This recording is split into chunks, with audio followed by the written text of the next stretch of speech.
बिहार में जाति आधारित जनगणना की शुरुआत हो गई है। बिहार के सीएम नीतीश कुमार के आदेश पर यह जाति आधारित जनगणना बिहार में शुरू की गई है।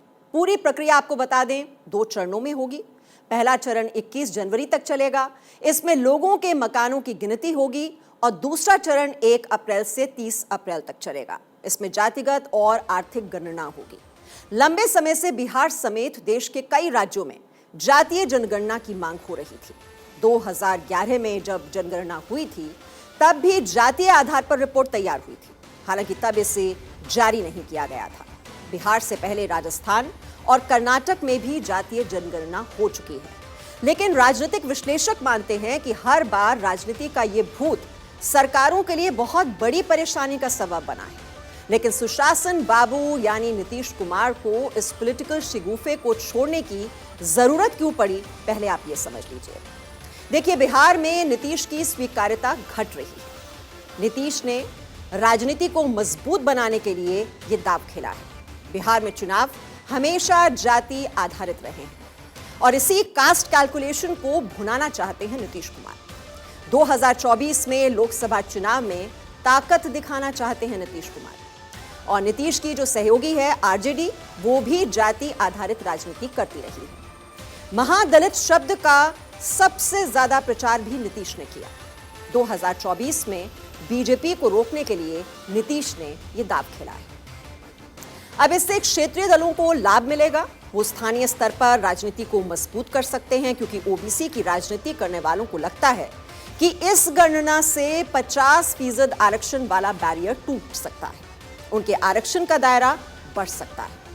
आपको बता दें, बिहार में 2.58 करोड़ घर हैं। बिहार में 204 जातियां हैं।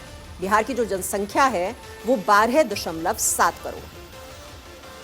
अब इस विवाद की शुरुआत क्यों हुई, आप ये भी समझिए। बिहार में नीतीश कुमार के इस आदेश के बाद से अब राजनीति काफी गर्मा गई है। विवाद शुरू हो गया है। बिहार सरकार ने इसी साल 2 जून को जातिगत सर्वेक्षण को मंजूरी दी थी। मुख्यमंत्री नीतीश कुमार आजकल समाधान यात्रा निकाल रहे हैं। उन्होंने यात्रा के दौरान कहा कि इस सर्वेक्षण में जाति और समुदाय का विस्तृत रिकॉर्ड तैयार किया जाएगा, जिससे उनके विकास में मदद मिलने वाली है। इसकी समीक्षा कर रहे थे क्या हुआ, तो एक एक चीज को देखने के बाद हो गया कि सब लोगों को काफी संख्या में ट्रेन किया गया है और उसके बाद सब जगह जा करके एक एक घर में एक एक बात को पूछेंगे, देखेंगे।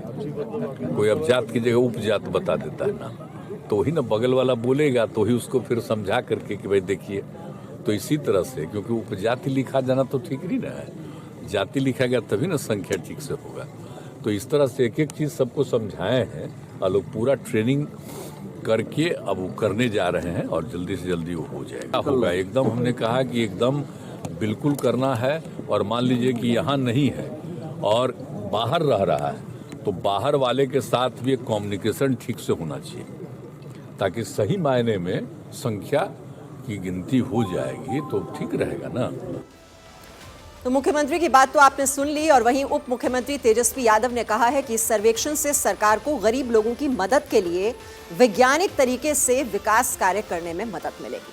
तेजस्वी ने बीजेपी सरकार की गरीबी विरोधी नीतियों की आलोचना की और कहा कि बीजेपी नहीं चाहती कि जनगणना की जाए। और लालू जी के रहते हुए यूपीए की सरकार ने, मनमोहन जी की सरकार ने ये कराया भी था। कास्ट बेस सर्वे जो सेंसस जो है वो कराया गया था, उसमें सारी चीज़ें थी, लेकिन बाद में भाजपा के लोगों ने इसको डेटा को करप्ट बता दिया।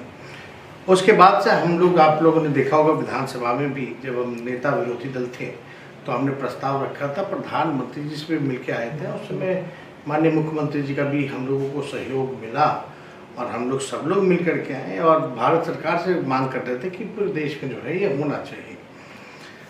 तो आप जान ही रहे हैं, भाजपा जो है गरीब विरोधी है। ये लोग नहीं चाहते थे कि जाति जनगणना जो है वो पूरी कोशिश इन लोगों ने की कि किसी भी प्रकार से जो सही आंकड़े हैं लोगों के पास पेश ना हो सके।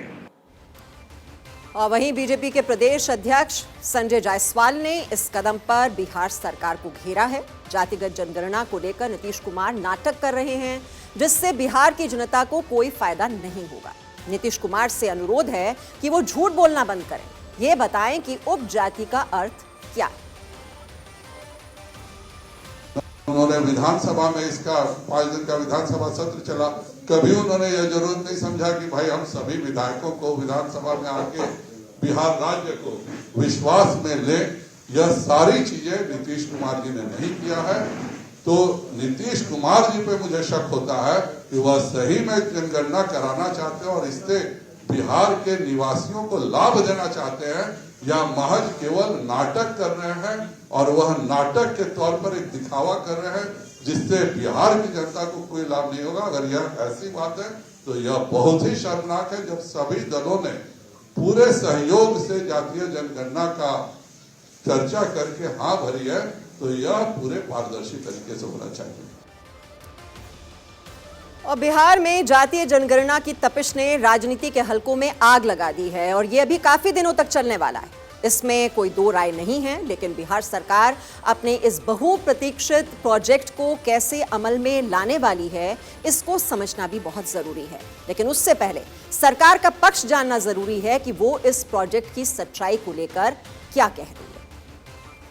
तो आपको बता दें, सरकारी नीतियों का प्लान बनाने के लिए हो रही है ये जातीय जनगणना। किसी इलाके में कितने घर हैं, कितनी आबादी है, इसकी जानकारी मिलेगी। इसी जानकारी और इसी डेटा पर सरकारी सुविधा की प्लानिंग होगी। घरों की गिनती से यह जानकारी स्पष्ट होगी कि किस इलाके के किस मोहल्ले की किस रोड या गली में कितने मकान हैं और वहां कितनी आबादी है। और इसी आधार पर इलाकों में बुनियादी सरकारी सुविधाओं में शामिल स्कूल, कॉलेज, अस्पताल, बिजली, पेयजल, सड़क, गली नाली आदि की विस्तृत जानकारी भी जुटाई जाएगी। और इसी आधार पर भविष्य में आबादी के अनुसार सरकारी सुविधाओं का प्लान भी बनेगा। बिहार में जातीय जनगणना का काउंटडाउन शुरू हो गया है। जातीय जनगणना की प्रक्रिया 2 भागों में अंजाम दी जाएगी। पहले चरण में लोगों के घरों की गिनती शुरू की गई है। इसकी शुरुआत पटना के वीआईपी इलाकों से हुई है। 7 जनवरी से 21 जनवरी तक चलेगा पहला दौर। अप्रैल में जनगणना का दूसरा दौर शुरू होगा। जातियां और पेशा समेत 26 डेटा हैं जो लिए जाएंगे। अब 18 फरवरी 2019 और फिर 27 फरवरी 2020 को बिहार विधानसभा और विधान परिषद में जातीय जनगणना कराने से संबंधित प्रस्ताव पेश किया गया था। इसे भाजपा, राजद, जेडीयू समेत सभी दलों ने समर्थन दे दिया था। हालांकि केंद्र सरकार इसके खिलाफ थी। केंद्र सरकार ने सुप्रीम कोर्ट में हलफनामा दायर कर कहा था कि जातीय जनगणना नहीं होनी चाहिए। केंद्र का कहना था कि जातियों की गिनती करना लंबा और कठिन काम है। हालांकि इसके बावजूद नीतीश कुमार की सरकार ने जातीय जनगणना कराने का ऐलान कर दिया था। बिहार सरकार ने इस साल मई तक ये काम पूरा करने का दावा किया है। आपको बता दें, बिहार सरकार इस प्रोजेक्ट में 500 करोड़ रुपए खर्च करेगी। इस जनगणना का पूरा खर्च राज्य सरकार उठाएगी। जनगणना में करीब 5 लाख कर्मचारी शामिल होंगे। जातिगत सर्वेक्षण 38 जिलों में कराया जाएगा। इनमें 534 ब्लॉक्स और 261 शहरी स्थानीय निकाय हैं। आंगनबाड़ी सेविका और जीविका दीदी इस काम में लगे। इससे पहले आपको बता दें, बिहार सरकार ने फरवरी 2023 तक इस जनगणना को पूरा करने का लक्ष्य रखा था। लेकिन काम के बोझ को देखते हुए बिहार सरकार ने इसकी मियाद को 3 महीने बढ़ा दिया है। जनगणना की समय सीमा मई 2023 तक कर दी गई है। माना यह जा रहा है कि मई के बाद 5 महीनों में राज्य सरकार इसकी रिपोर्ट सार्वजनिक कर सकती है। अब बिहार में वोटर की जाति क्या है, इसकी प्रामाणिक जांच के लिए ही बिहार में जातिगत जनगणना कराई जा रही है। लेकिन आपको बता दें, भारत में 1951 की जनगणना से ही जाति आधारित गणना की जा रही है। लेकिन इन दस्तावेजों में गणना केवल SC/ST की होती है और उनके ही आंकड़े सार्वजनिक किए जाते हैं। आजादी के बाद पहली बार 1951 में जनगणना हुई। सभी 7 जनगणना में SC/ST का जातिगत डेटा पब्लिश होता है। बाकी जातियों की न गणना होती है और न ही डेटा पब्लिश होता है। OBC की आबादी कितनी है, इसकी जानकारी नहीं है। 1931 की जनगणना के आधार पर आपको बता दें, देश में OBC 52% थी। इसीलिए चुनाव के दौरान अलग अलग पार्टियां अपने चुनावी सर्वे और अनुमान के आधार पर इस आंकड़े को कभी थोड़ा कम थोड़ा ज्यादा करके आंकती रहती। 1941 में अंग्रेजों ने जातिगत जनगणना कराई थी, लेकिन उसे पब्लिश नहीं किया गया था। लेकिन अंग्रेजों ने हर जनगणना में सभी जातियों की जनगणना कराई थी। एक्सपर्ट्स कहते हैं कि देश में एससी और एसटी वर्ग को जो आरक्षण मिलता है उसका आधार उनकी आबादी, लेकिन ओबीसी आरक्षण का कोई मौजूदा आधार नहीं। अगर जातिगत जनगणना होती है तो इसका एक ठोस आधार होगा। जनगणना के बाद उसकी संख्या के आधार पर आरक्षण को कम या ज्यादा करना पड़ेगा। अब पूरा देश यह भी कह रहा है कि मंडल कमीशन के बाद एक बार फिर से बिहार को जातीयता में बांटने की तैयारी में है नीतीश सरकार। 90 साल बाद जनता से जाति पूछेगी बिहार सरकार। लेकिन ये मांग कैसे फैसले में परिणत हो गई, इसकी टाइमलाइन भी आप समझ लीजिए। 20 जुलाई को केंद्र सरकार ने कहा 2021 में जातीय जनगणना नहीं होगी। नीतीश ने 2 बार जातीय जनगणना के प्रस्ताव केंद्र सरकार को भेजे। 18 फरवरी 2019, 27 फरवरी 2020 को 2 बार यह प्रस्ताव भेजा गया। सितंबर में केंद्र सरकार ने सुप्रीम कोर्ट में हलफनामा दायर किया। केंद्र ने कहा कि जातीय जनगणना नहीं कराएंगे। 6 दिसंबर 2021 को नीतीश ने जातीय जनगणना का ऐलान किया। 11 मई 2022 को नीतीश ने तेजस्वी से मीटिंग की। इस मीटिंग में जल्द जातीय जनगणना शुरू करने की बात कही। 2011 की जनगणना के दौरान यूपीए सरकार ने सामाजिक आर्थिक जाति जनगणना यानी SECC कराई थी। कहा जाता है कि उस वक्त लालू प्रसाद यादव और मुलायम सिंह यादव सरकार पर जातिगत जनगणना का दबाव डाल रहे थे। इसके साथ ही पिछड़ी जाति के कांग्रेस नेता भी ऐसा चाहते थे। कई दौर की मीटिंग के बाद सरकार ने SECC कराने का रास्ता निकाला था। इसके लिए 4,389 करोड़ रुपए का बजट पास हुआ। 2016 में जाति को छोड़कर SECC का बाकी डेटा मोदी सरकार ने जारी कर दिया। अब जाति आधारित गणना की मुख्य मांग आपको बता दें, आरजेडी, जेडीयू और क्षेत्रीय पार्टियां करती रही। उनका दावा है कि ऐसा होने के बाद पिछड़े अति पिछड़े वर्ग के लोगों की शैक्षणिक, सामाजिक, राजनीतिक और आर्थिक स्थिति का पता चलेगा। उनकी बेहतरी के लिए मुनासिब नीति निर्धारण हो सकेगा। लेकिन भारतीय राजनीति में कभी भी जाति आधारित जनगणना के फायदे कभी भी नहीं माने गए। इसके पहले 2 राज्य आपको बता दें, राजस्थान और कर्नाटक ने जाति आधारित जनगणना कराई थी। राजस्थान ने रिपोर्ट कभी पब्लिश नहीं की और कर्नाटक में सिद्धरमैया को न केवल कुर्सी गंवानी पड़ी बल्कि वो 1/3 सीट भी गंवा बैठे। कर्नाटक में आपको बता दें 2014-15 में जातीय जनगणना कराई गई। कांग्रेस की सरकार में सीएम सिद्धरमैया जातीय गणना उनकी ओर से कराई गई। सिद्धरमैया ने इसे सामाजिक एवं आर्थिक सर्वे नाम दिया। इस जनगणना में कांग्रेस सरकार ने 150 करोड़ रुपए खर्च किए। 2017 में कंठराज समिति ने सरकार को रिपोर्ट सौंप दी। अगले चुनाव में कांग्रेस अपना बहुमत खो बैठी। कांग्रेस 1/3 सीट भी नहीं बचा पाई। तो यह हाल हो गया था कांग्रेस पार्टी का। इस जनगणना में उपजातियों ने जातियों के कॉलम में अपने नाम दर्ज कराए और नतीजा यह हुआ कि एक तरफ ओबीसी की संख्या में भारी वृद्धि हो गई और दूसरी तरफ लिंगायत और वोकालिगा जैसे प्रमुख समुदाय के लोगों की संख्या कम हो गई। इसके बाद यह रिपोर्ट आज तक सार्वजनिक नहीं हो पाई।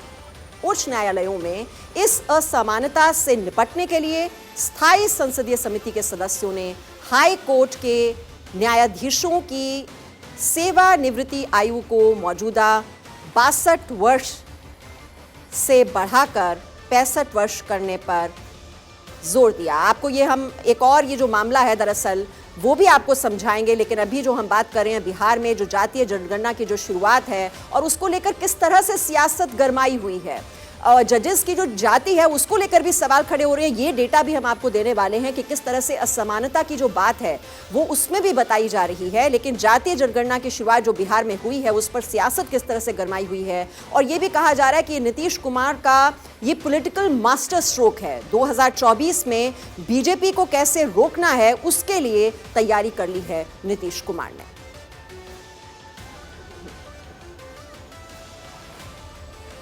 और वहीं जो जजेस की बात हम कर रहे थे, तो आपको बता दें जजों की नियुक्ति को लेकर बनाए गए कॉलेजियम सिस्टम पर सरकार और सुप्रीम कोर्ट में लगातार तनाव बना हुआ है। ऐसे में अब पिछले 5 सालों में देश के हाई कोर्ट में कॉलेजियम सिस्टम से आए जजों की जाति को लेकर जो डेटा सामने आया है, जिसकी मैं चर्चा कुछ देर पहले आपसे कर रही थी, उसने नई हलचल बढ़ा दी। देश के कानून मंत्रालय ने जो रिपोर्ट दी है उसके परिणाम के अनुसार आपको बता दें देश के हाई कोर्ट में पिछले 5 साल में 529 जजों की नियुक्ति हुई। जजों की जातियों को लेकर सामाजिक असमानता है। देश में अभी कुल 25 उच्च न्यायालय हैं। ये आंकड़े आपको बता दें 2017-22 के बीच के। मंत्रालय ने विधि एवं न्याय पर संसद की स्थायी समिति को बताया है कि जजों की नियुक्ति का कॉलेजियम सिस्टम भी बीते 3 दशकों से उच्च न्यायालयों में सामाजिक विविधता सुनिश्चित नहीं कर सका है, जिसकी कल्पना सुप्रीम कोर्ट ने की थी, लेकिन यह हो नहीं पाया है। देश के 25 उच्च न्यायालयों में सामाजिक प्रतिनिधित्व को लेकर चिंता जताई गई, लेकिन ऐसा क्यों है? इसके लिए आपको मंत्रालय के वो आंकड़े देखने होंगे जिसमें कहा गया है कि पिछले 5 साल में कॉलेजियम सिस्टम से आए जजों में उच्च न्यायालय में 79% जज सामान्य वर्ग के हैं। ओबीसी वर्ग के 11% जजों की नियुक्ति हुई। अनुसूचित जनजाति के 1.3% जजों की नियुक्ति हुई। अनुसूचित जाति के 2.8% जजों की नियुक्ति हुई। अल्पसंख्यक जज 2.6% नियुक्त किए गए। आप इन आंकड़ों को जरा ध्यान से सुनिए, तभी आप समझ पाएंगे कि क्या हम आपको बताने की कोशिश कर रहे हैं, क्योंकि ये जो आंकड़े हैं ये बहुत ही अहम हो जाते हैं। सामान्य वर्ग आप देख रहे हैं 79%, ओबीसी का आप देख रहे हैं 11%, अनुसूचित जाति के आप देख रहे हैं 2.8%, अनुसूचित जनजाति के 1.3%। ये जो आंकड़े हैं यहां पर सवाल खड़े कर रहे हैं। और अल्पसंख्यक जज भी आप देख रहे हैं, इनका प्रतिशत कितना बनता है? 2.6%। यानी कि जो सामान्य वर्ग के जज हैं वो आप देख ही रहे हैं, वो सबसे ज्यादा हैं 79%। अब इन फीसद वाले आंकड़ों को अगर हम नंबर में तब्दील करें तो तस्वीर और भी ज्यादा साफ नजर आती है। 2017-22 तक पूरे देश के उच्च न्यायालयों में 529 जज नियुक्त किए गए। 424 जज सामान्य जाति से संबंधित हैं, 57 जज अन्य पिछड़ा वर्ग से संबंधित है, 15 जज अनुसूचित जाति से संबंधित हैं, 7 जज अनुसूचित जनजाति से संबंधित हैं, वहीं 14 जज अल्पसंख्यक नियुक्त किए गए। 20 जजों की सोशल बैकग्राउंड का पता नहीं। तो देश की जनसंख्या में करीब 35% जनसंख्या अन्य पिछड़ा वर्ग की है, लेकिन उनका प्रतिनिधित्व उच्च न्यायालय में केवल 11% है। केंद्रीय कानून मंत्रालय ने संसदीय समिति को सौंपी रिपोर्ट में इन हालात को लेकर अपनी बेबसी जताई है। मंत्रालय ने कहा है कि चूंकि हाई कोर्ट और सुप्रीम कोर्ट के जजों की नियुक्ति कॉलेजियम सिस्टम से होती है, इसीलिए सामाजिक विविधता सुनिश्चित करने की दिशा में सरकार कुछ नहीं कर सकती है। मंत्रालय ने रिपोर्ट में कहा, संवैधानिक अदालतों में नियुक्ति प्रक्रिया में सामाजिक विविधता और सामाजिक न्याय सुनिश्चित करना सुप्रीम कोर्ट कॉलेजियम और हाई कोर्ट के कॉलेजियमों का प्राथमिक दायित्व है। देश के 25 उच्च न्यायालयों में, अब ये जो आंकड़े हैं वो भी आप ध्यान से सुनिए, 2017 में 115 जजों की नियुक्ति कॉलेजियम ने की। 2018 में 108 जजों की नियुक्ति हुई। 2019 में केवल 81 जजों की नियुक्ति हुई। 2020 में 66 जजों की नियुक्ति हुई। 2021 में 120 जजों को नियुक्ति मिली। 2022 में सबसे कम 39 जजों की नियुक्ति हुई। आप देखिए, ये पूरे ग्राफ के जरिए हम आपको समझाने की कोशिश कर रहे हैं। ये आंकड़ा आपके सामने है। 2017 से इसकी शुरुआत होती है 115 और अगले साल 108, फिर उसके बाद 81, ये गिरती चली जाती है। 2020 में 66 हो जाती है फिगर, और 2021 में एक बार फिर से इसमें भारी उछाल देखने को मिलता है। लेकिन 2022 आते आते आप देख रहे हैं ये जो है किस तरह से गिर जाता है। सबसे कम आंकड़ा जो है वो आपको नजर आ रहा है 2022 में 39 जजों का। तो मंत्रालय ने यह भी कहा है कि हालांकि संविधान के अनुच्छेद 217 और 224 के तहत हाई कोर्ट जजों की नियुक्ति के तय नियमों में किसी जाति या वर्ग के लिए आरक्षण का कोई प्रावधान नहीं है, फिर भी सरकार हाई कोर्ट के मुख्य न्यायाधीशों से लगातार अनुरोध करती रही है कि वो जजों की नियुक्तियों के प्रस्ताव भेजते वक्त SC, ST, OBC अल्पसंख्यक और महिलाओं के प्रतिनिधित्व का ध्यान रखें ताकि सामाजिक विविधता सुनिश्चित की जा सके।